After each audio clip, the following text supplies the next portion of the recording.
At that point, pushing the button happens of itself.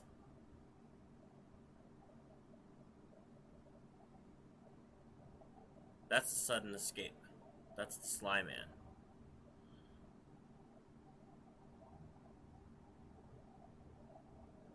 The Stanley Parable is just so eternal. It's one of the greatest images in the Stanley Parable is where Stanley's running along and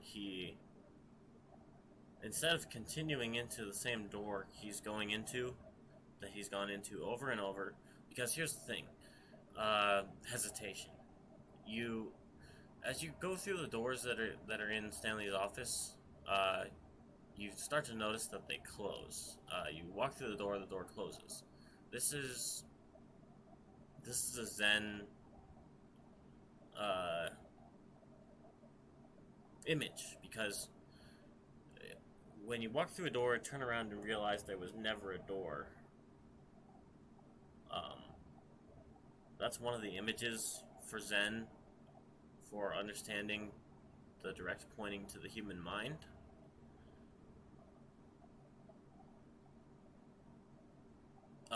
But there's a situation, there's actually a lot of situations in Stanley Parable that are like this, where once you notice the motion of the doors, the way the doors close, the way they can be opened or closed if you push the button, the door button, um, two things are possible. There are certain doors you are able to, uh,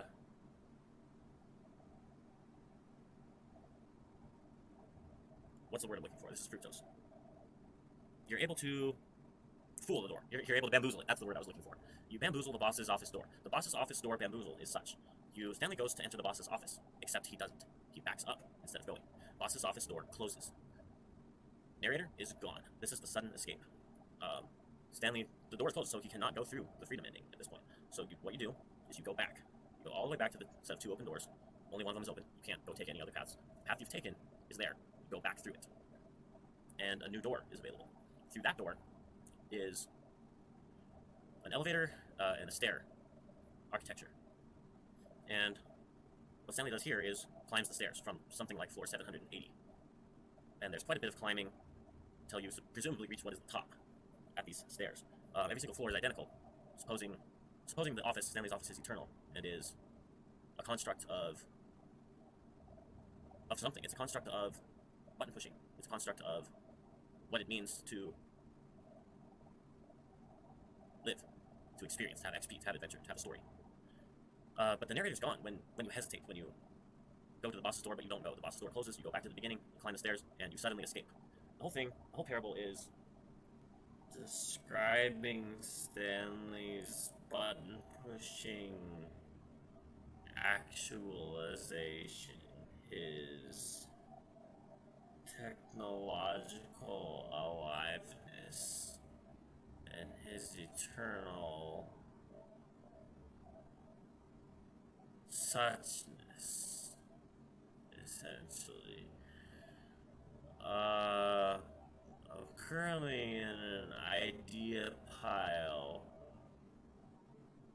state for the second Adventure Basics collection,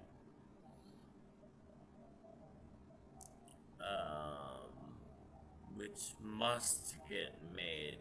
This must happen. This is the interpolation of Zen, of psychedelic, mystic shamanism through alive technology and through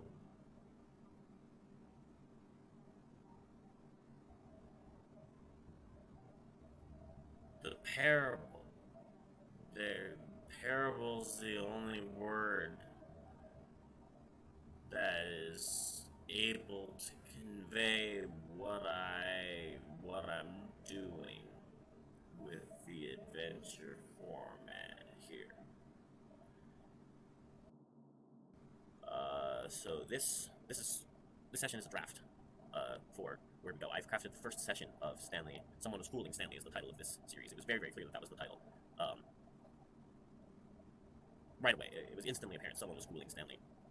Is what describes what I'm doing with Stanley Parable and philosophy, education. Um,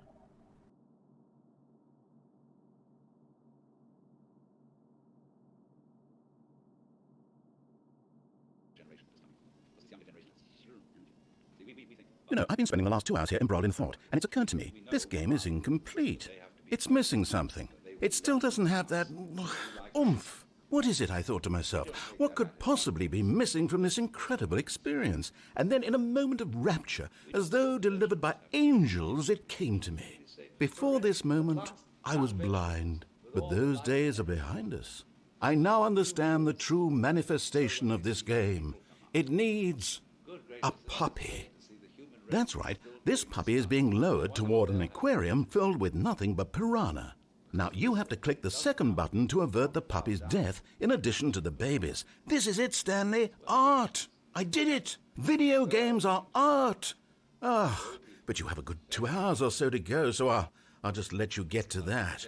No time to waste when there is such a meaningful game to be played. Bonne chance, mon ami! They can learn from the young sources.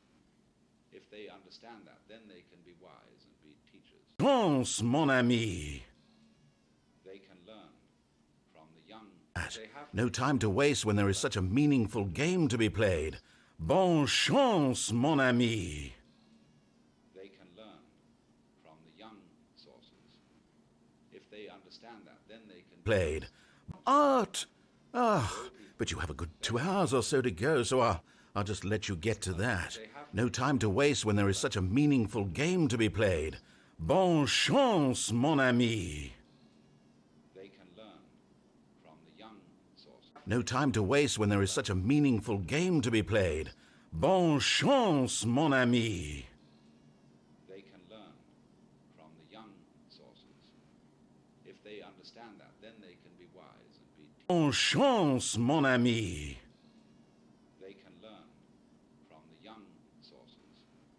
If they understand that, then they can be Played. Art! Now you have to click the second button to avert the puppy's death in addition to the baby's. This is it, Stanley. Art! I did it! Aquarium filled with nothing but piranha. Manifestation of this game.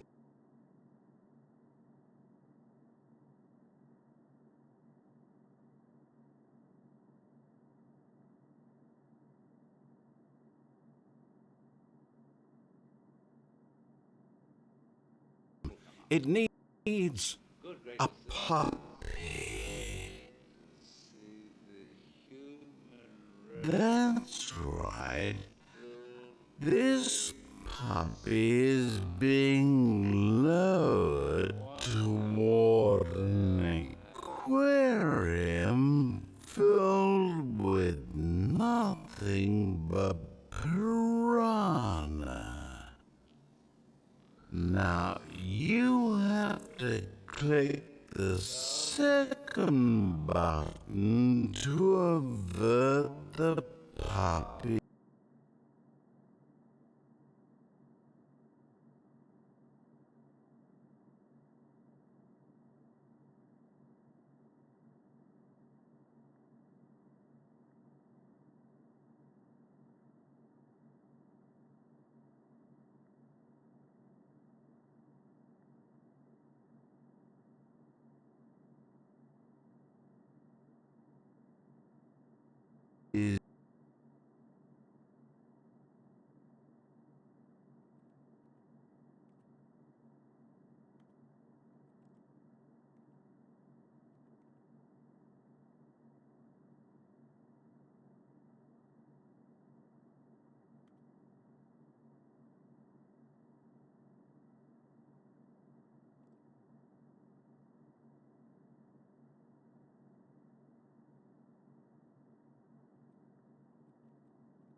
death up in addition to the babies. This is it, Stanley. Art.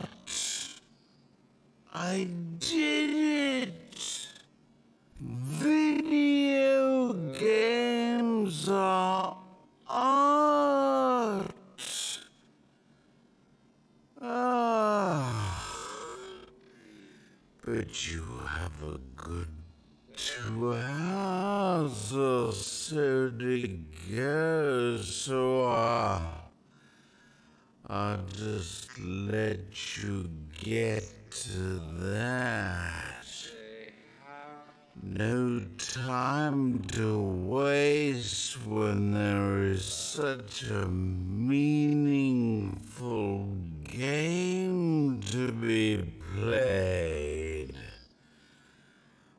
Bonne chance, mon ami.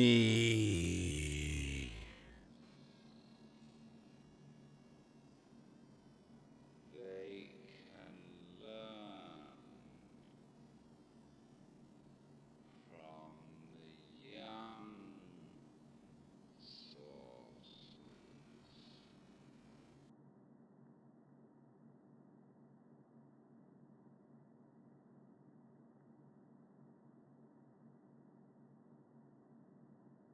Sup. This is a puppy hallucination.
Got the obvious flip side, real implications of this idea that images can heal or make sick.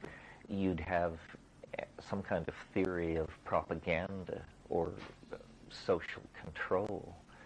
And I don't know, the great images of the 20th century have probably been largely damaging. Ideas like the German idea of the master race, or the Soviet ideal of Soviet man, or even the American ideal of the Ward Cleaver nuclear family. But I'm not sure, is that what you mean by...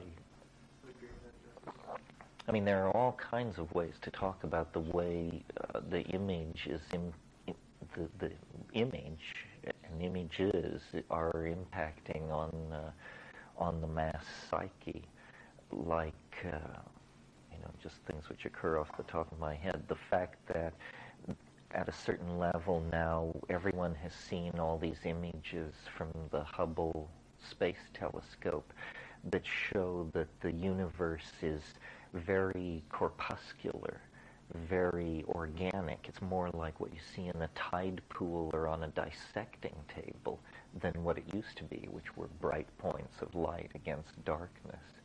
So, in a sense, the images of science shift the parameters of the popular imagination. A painter like Alex Gray, do you know his work? Creates a permission to image the human body simultaneously as a biological system, an energy system, a system of Kabbalistic and mathematical energies.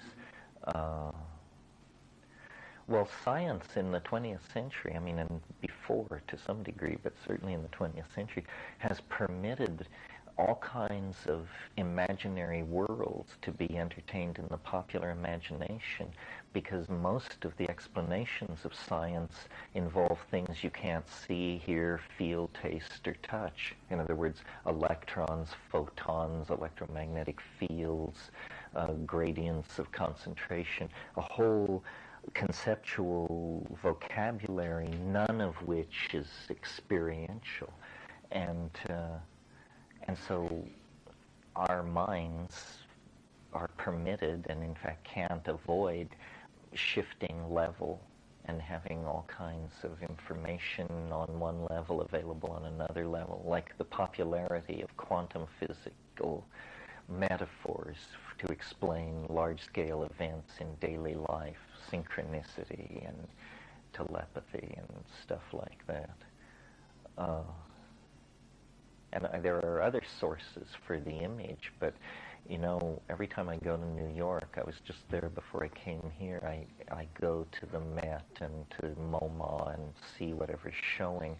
And modernism, which used to be this like virtual reality that I walked around in all the time, there was nothing but modernism, is now something I visit in a museum. I mean, it's confined inside these buildings to some degree. It's on a pedestal. And I feel, it feels good to me that modernism is over. And what it means to me is that the value of the image has, or I don't know, value, maybe medium. The medium in which the image is most at home has changed from material, paint, wood, glass, steel, plastic, acrylic, to light. And it's a huge watershed. And it's maybe the biggest watershed in the entire career of the image, because since Lascaux forward, it's always been about applying pigment to surfaces. It's always been about material, and now suddenly it's about something else. And then, of course, you know, we could talk about things like the artist's relationship to the public through how the new tools that empower the new art to be created also empower it to be communicated in ways that nobody could ever imagine before, decommodifying it at the same time that it removes the middleman. So you get the collapse of an academy. Well, the academy collapsed 100 years ago, but you get the collapse of any kind of official cultural canon at all, where you have then You heartless bastard. Darwinian Did you do it because you hate babies or purely to spite me? Because if it's the latter, well, I don't know what to do. I'm completely out of ideas. I can't think of a single thing that might improve the experience for me. I'm not even going to try. I'm out. I'm out. I'm done. It's over. Thank you for playing. Your input was extremely valuable. Oh, hey, since my game was so awful, why don't we play someone else's game, just to ease the pain? Let's see. What do we have here? Yes, this seems like it'll work. Let's give it a shot. Photoshop, obviously, but then modeling. I mean, the thing proceeds in stages. There's first the manipulation of the painterly image, essentially an electronic canvas that allows you to do all kinds of things with great facility. Then the next level is modeling, to three-dimensionally build objects that can be viewed from any point of view. And then the animation and texture mapping of these things, the placing them into environments, the setting up of tracking paths and all this, which sounds very technical, but the rate of collapse of this toward sheer intuition, so that essentially the tools that allow you to model and animate become almost lead pencil simple, is happening. And, you know, everything electronic is trying to add dimensionality to itself. So the computer that was text-based tends to want to speak. The image that was two-dimensional wants to be three-dimensional. The three-dimensional image wants to move. And you know, part of acquiring the full initiation of the culture at this point is learning how to do these things, because what it means is you then have tools to communicate your most important thoughts, the ideas that you're willing to take time enough to model and create, are conveyed with real force and power. And right now, of course, it's very clunky. But I think what it means is that the very enterprise of communication among human beings is transforming in some way. And we've been at this for a while. The first telegraph lines were strung around 1819. The telephone became a common object of the upper class around 1900. But the rate of acceleration and the dimensionality and definition and fidelity of these processes all has increased exponentially. So really the task of communication, instead of saying, well, you learn to speak, you acquire 90% of your language skills by age 5, we're just going to have to say you acquire 90% of your language skills by age 30. And by then, you know, you can model, animate, code, all this sort of thing. I mean, human-machine interfacing as a prerequisite to the creation of art has been going on for a long time. It's just going to affect more and more people. Like, you know, how the creation of a movie is such a massive thing in terms of manpower, capital, and technology before you ever get to the story, the actors, and the art of it. But that is essentially everybody is going to become their own director. So that to the degree that producer-director was a cultural ideal, we may all approach it. How would that happen? I mean, how do you see it? You mean from all this media? Well, I'm pretty optimistic about all that because I'm sort of influenced by McLuhan and the school of communication theory that he came out of. And his notion was that these technologies based on the phonetic alphabet, specifically and most importantly printing, had really done a job on our psychology and the whole theory of social relations and everything else. And he felt that the electronic media, all of them, radio, television, telephone, and on into the computer and the internet, were retribalizing elements, and that we were actually going to move back into a much less linearly defined and positivist worldview than the historical worldview that had created these technologies. And it seems like this is happening. You know, the rise of the New Age, the fragmentation of epistemology, the cultification and commodification of religion, all of these are cultural effects that McLuhan predicted in the 50s and early 60s in books like The Gutenberg Galaxy and Understanding Media. Ideally, see, there's a kind of a millenarian cast to all this, because the idea is that somehow advanced technology leads back to a primitive, Edenic psychology. He called it sensory ratio among the senses. And, you know, it would be nice to believe that. I believe it. I mean, I think it's true. Of what it will actually look like and how Edenic and how neo-primitive it will be. But for sure, a culture based on print is really inhabiting some castle in the sky of abstraction. And you know, the phonetic alphabet in the first place signifies sounds, not signs. So you have one level of alienation and distancing from the object of your intent right there. And then you You print, you write it, so now you have a sign for a sound, and then you print it so that it becomes uniform. And this was the point that McLuhan made that a lot of people couldn't immediately grok, was that there was a profound difference between manuscript culture and printed culture, because the uniformity of print permitted ways of thinking that manuscript made impossible. Ideas like the democratic citizen, the interchangeability of parts in an industrial production line, these are all ideas that you couldn't even conceive of without the example of print as a historical precedence.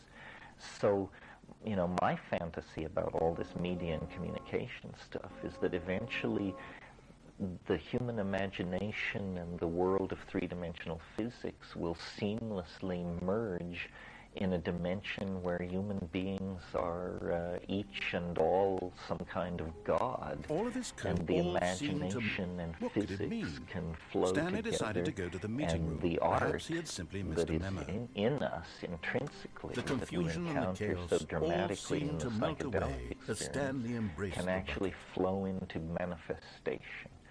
And I don't know whether, you know, this happens in circuitry or 3D or, I mean, there are many, many dimensions opening ahead of us where our humanness can exfoliate in ways that it can't do in 3D. Don't give him another.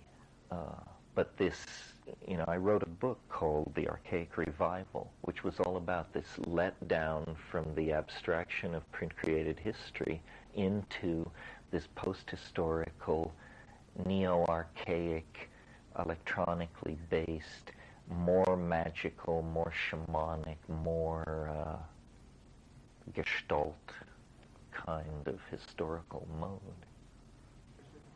Would I be interested? Would I buy? Well, if you like William Gibson, you should give Greg Egan a try. Neuromancer came out in 1984. How long ago is that? 14 years. Hard to believe. It's a work of ancient history, Neuromancer, a thing of another stratum in the archaeology of the 20th century.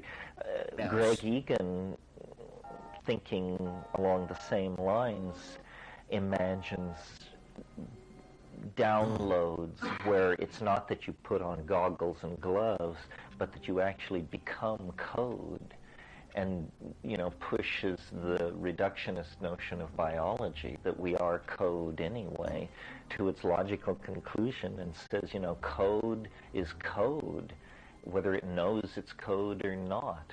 And it may turn out to be